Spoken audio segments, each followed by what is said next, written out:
Is Monday, what is the date today? Monday, April 12th. This is my weekly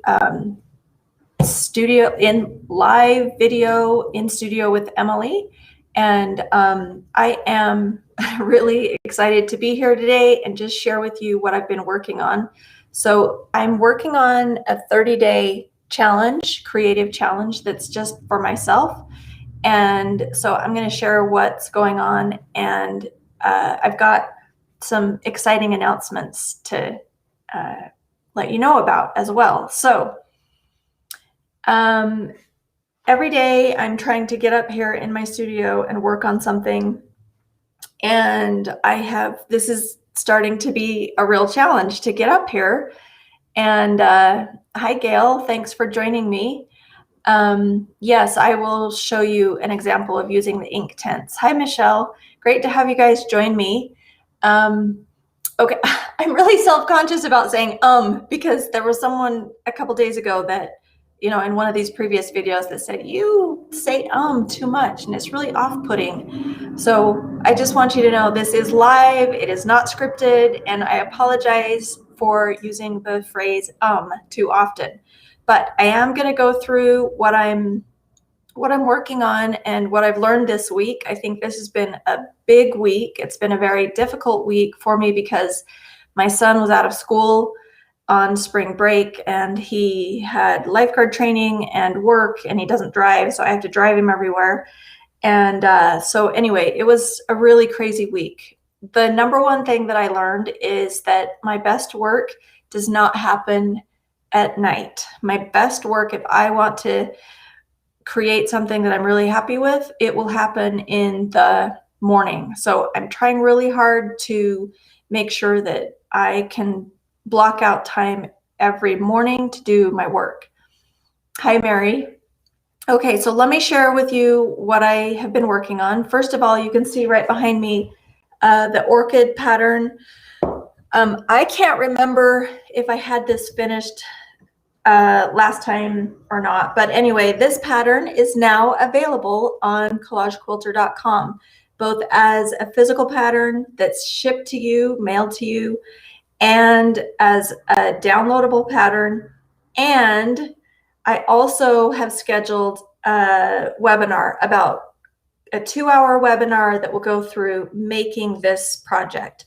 So that webinar will be Saturday, May 8th. It's a 2-hour class, and there is a fee because there's a limit on how many people can participate. So right after this live video, I will go over to my website, Collage Quilter, and I will put it in my events calendar so that you can click on events, and then you'll see on May 8th, if you want to join me for this webinar, that will, the registration page, the link for the registration will be in that.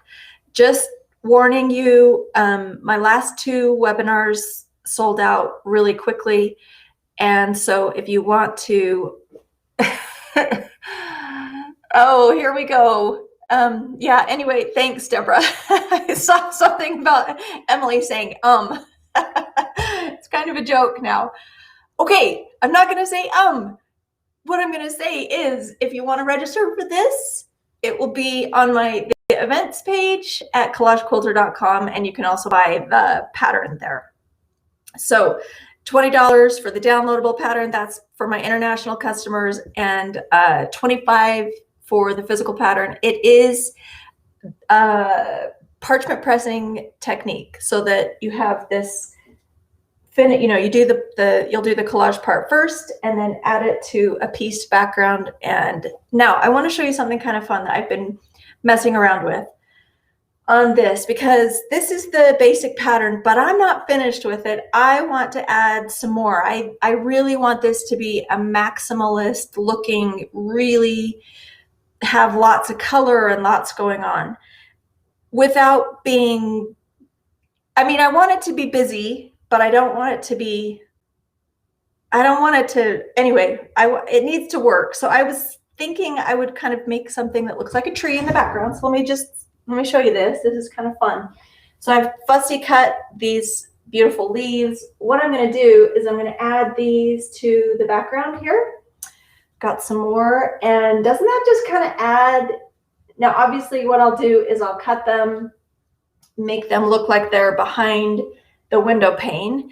And then the next thing that I'm doing to this is I am going to add this simple little bowl of fruit. So today, this is what I'm going to work on today. Just adding some, or I think they'll be peaches. They may end up looking more like oranges, but I really want to make them look like peaches or nectarines. And I'm going to add those to right down here. And the reason I'm doing a blue bowl with orange is because I'm very conscious of the color. We've got a really dramatic orange flower in this wallpaper print, and so I want to pull that down here. My only concern with doing peaches is that it's going to look too similar to this tablecloth. So we'll see. We'll see how that turns out. I'm going to get that done today. But anyway, that's one thing I've been working on. At the beginning of the week, I think I was doing this. I wanted to create a landscape, an impressionist looking landscape. So I took this, I live in a really beautiful place. I'm very, very blessed to live in this gorgeous place where I have the mountains and I love to hike. And so this was a photograph that I took last year as I was up looking at the wildflowers. So there's a wildflower festival that happens up the canyon from me. And the wildflowers it's just gorgeous. It's just beautiful. So I take lots of pictures. I hike, I take lots of pictures. And this was a photograph that I took, and I have loved it. Now, it's a complex photo. And so I knew I was biting off a lot by trying to translate this into a collage quilt. So let me show you. This is how it ended up. It's not perfect. There are quite a few mistakes, but part of the mistakes were due to the fact that, again, I was working at night. I was tired, and I shouldn't have done that. I should. And as soon as I was finished, I was just like, you know what, I'm just done. I want to be done. And I pressed it. So I fused everything together. And then I woke up the next morning. I'm like, crap, that's not right. I should have changed this. This is too light. It's not the right value. And I'm not happy with these trees. So let me show you kind of up close what I did with this. But the thing is, I feel like I learned a lot, and I would actually like to attempt this again on a larger scale. So I think that's what I'm going to do after my 30-day challenge is done. Let me show you how I executed this. So I put this on a purple background. As an artist and oil painter, I like to do an underpainting where I put a wash down of some, either blue or purple or whatever. And then that underpainting will show through just a little bit on the edges of the paint strokes. So I wanted to recreate that sort of underpainting look. And so you can kind of see where the pieces don't entirely cover the background. And I like that. This is the look that I'm going for. It's extremely impressionist. You can see that the colors that I used in this, there's a lot to this. There's a lot of fabric and a lot of variety. It's a mistake. It's not great. I don't know if this is the 20% that's horrible or in the 70% that's mediocre. I haven't decided. I know it's not right, but I did learn a lot. And it's the first time that I've attempted to do a pretty complex landscape. So I think later in the week, I'm going to attempt another landscape, but it will be a southern Utah landscape with some beautiful red rock country. So anyway, that was one of the projects that I did. Then there I go again. I said the word sorry. Then I did that bug 2 weeks ago, and I tried to find the bug, and I'm so bugged that I can't find my bug in my studio anywhere. I don't know where it is. It's kind of a mess, but I'll find it because I want to do more bugs. I was really happy with the way that bug turned out. But I wanted to create something, again, that's a little bit, I don't know, this just struck me. I was looking at photographs and this is just a super cool, so I'm very happy with the way this turned out.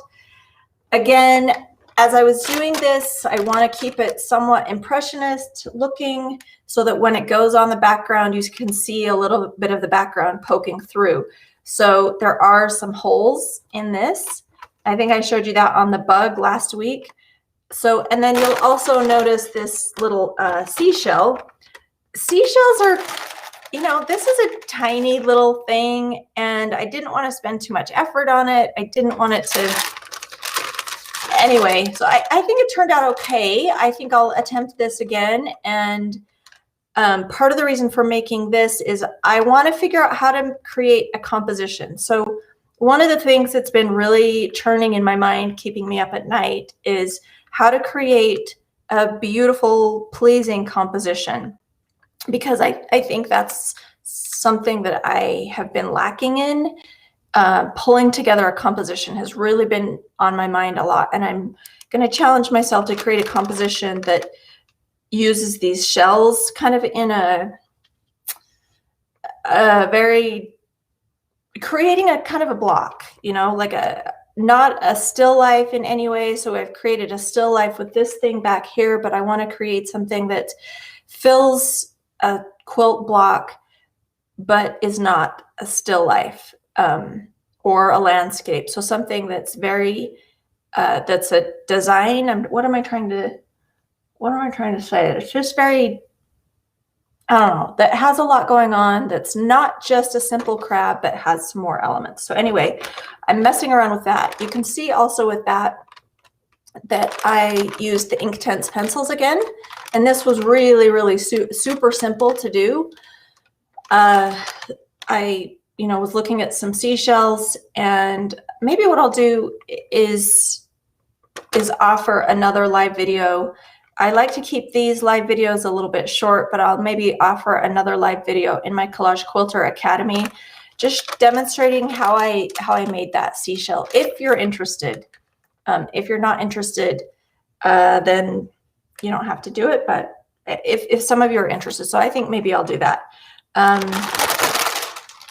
Okay, so this is one more thing that I worked on, and then okay, this is really dumb. This is really dumb, but you know, sometimes every single day figuring out what to create is a lot. It's a lot of work to come up with something. And I have an old design that had pears in it. I was never happy with those pears.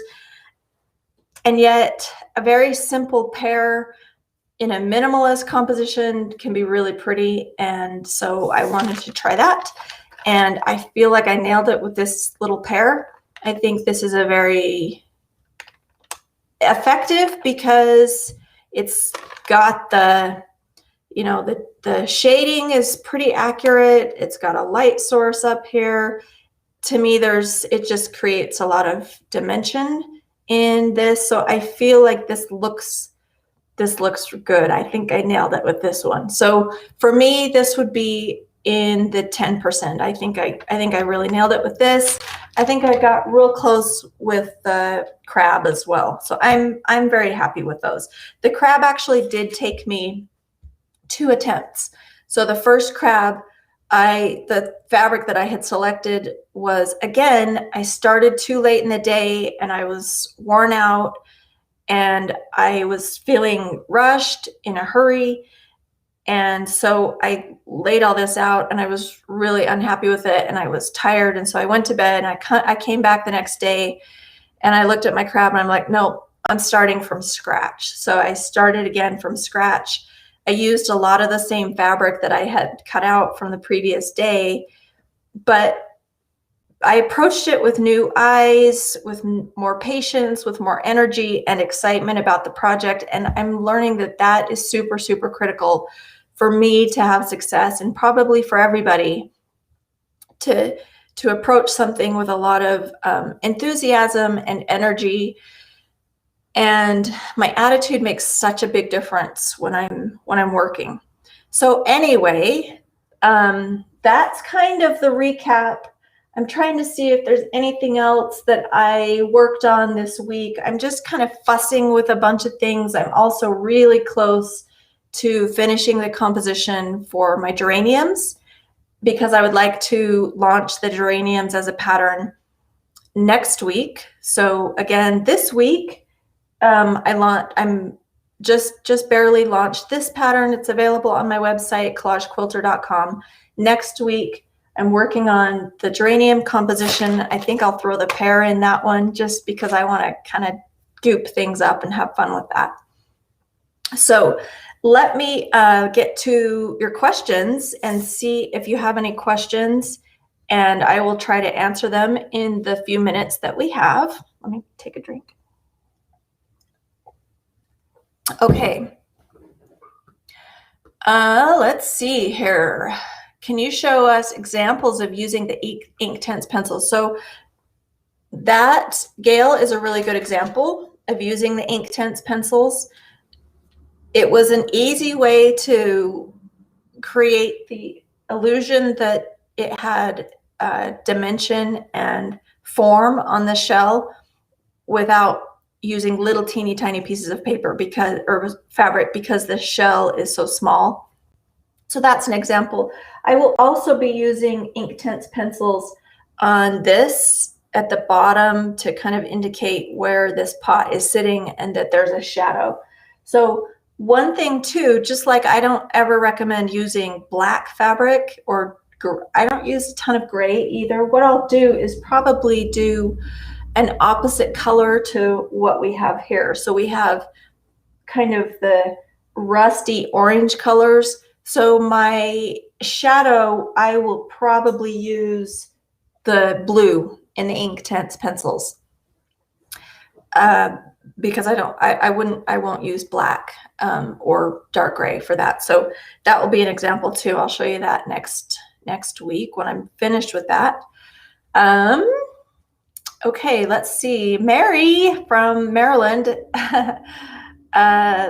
Let's see who else we've got here. Thanks, you guys. I will ignore the negative and try to just, it really doesn't bother me very much. I have really super thick skin, so it doesn't bother me very much. Let's see if there are any more questions. Yeah, Mary from Maryland loves the crab because it is a blue, I think it's a blue crab from Maryland, right? And he's been boiled, so that's what makes him red, if I'm not mistaken. I don't live near the ocean, so I don't think crabs are red. I've only ever seen live crabs that are kind of black and creepy, but I love that red crab. So anyway, oh, Heike from Germany, it's great to see you.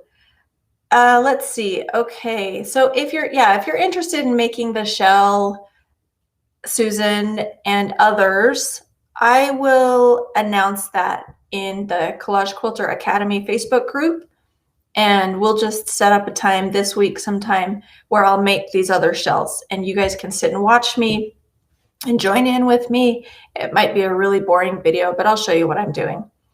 Okay, so plan on that. I'll announce it in the Facebook group. Kathy Erickson says, love the pear, would love fruit and veggies. Yeah, so I'm really excited about this too. I think it turned out really well. Okay. So Margie asked, love the crab, will you be doing a pattern and a how-to video? Yeah, Margie, I will probably make the crab available. I don't know. I gotta finish it. I need to feel like it has to have a composition or be part of something else. So I'm kind of working on that. Trying to figure out what to do with these little things that I'm creating. So I'll figure that out and then I will share with you. Let's see, we've got Andrea from Spain. Welcome. And Gail asked, are you coloring in a shadow? Maybe that's what you meant down here. So yes, I will be adding a shadow down there. Oh, good. I am correct that boiling is what makes the crabs red. And I do love crab. And Mary confirmed that yes, blue is uncooked and red is cooked. So we know that this crab has been cooked. And honestly, okay, I want your opinion, you guys. So I've been thinking I would, here are a few thoughts. I'd love to know what you think. So because this is a cooked crab, I've been thinking, well, I should add some other food elements to him and he would make a good little, a little framed piece in my kitchen or something, and add artichokes, maybe some asparagus, maybe some parsley, maybe lemon. I don't know.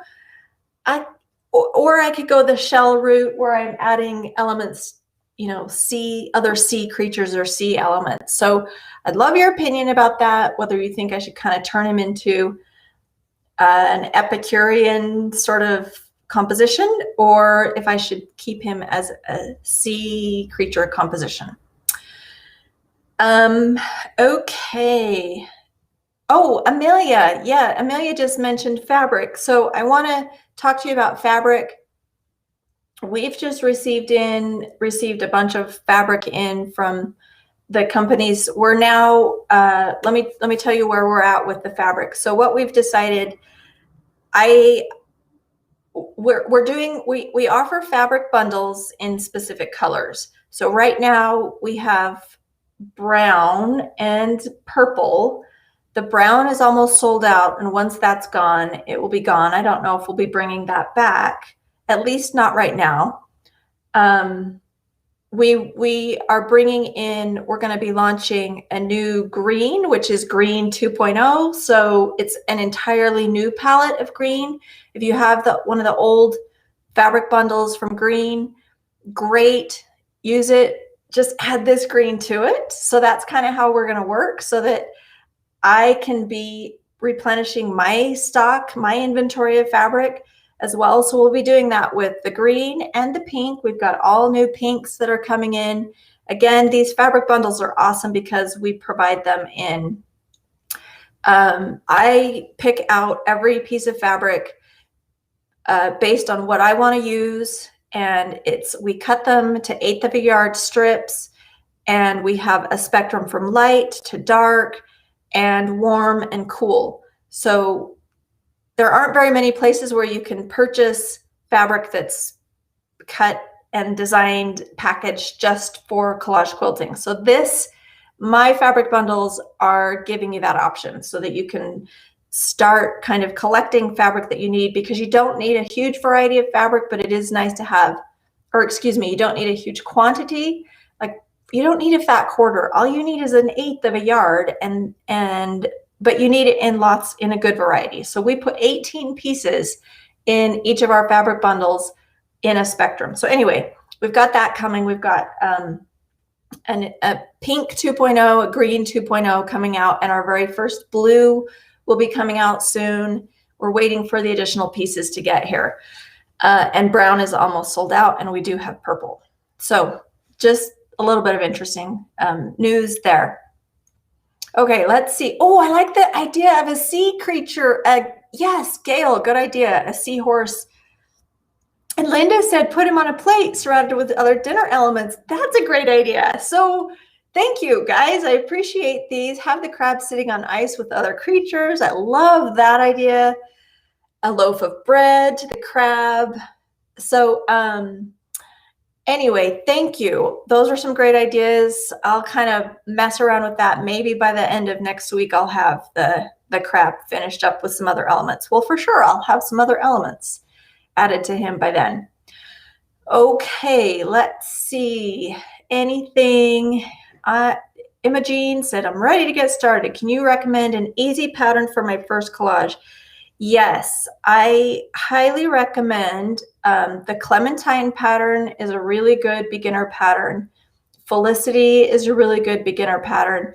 And Cactus is a good challenging beginner pattern. It will teach you a lot about figuring out, seeing the values in things. So One thing to keep in mind when you're picking out a pattern to get started with, and I do recommend if you're a beginner to start with a pattern, because you will learn so much about fabric selection and the process that I go through in selecting fabric.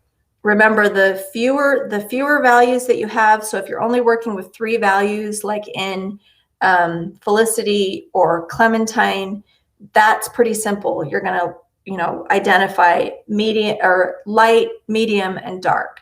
In the cactus, it's expanded to 5 values in the green cactus. So that's a little more challenging, but it's a good challenge. It will really stretch you and help you to see how to create those 5 value sets. So there are, I also have provided as much information and as much help as I can offer. And you can find all of the resources that I offer on collagequilter.com. In my blog, there's one specific post that has all of my resources listed, because I do have resources. I have lots of videos on YouTube. I have paid teachable videos and tutorials and whatnot. So that blog post is really helpful. So you can find links there to learn about how to make clementine or whatever. So anyway, I hope that's helpful.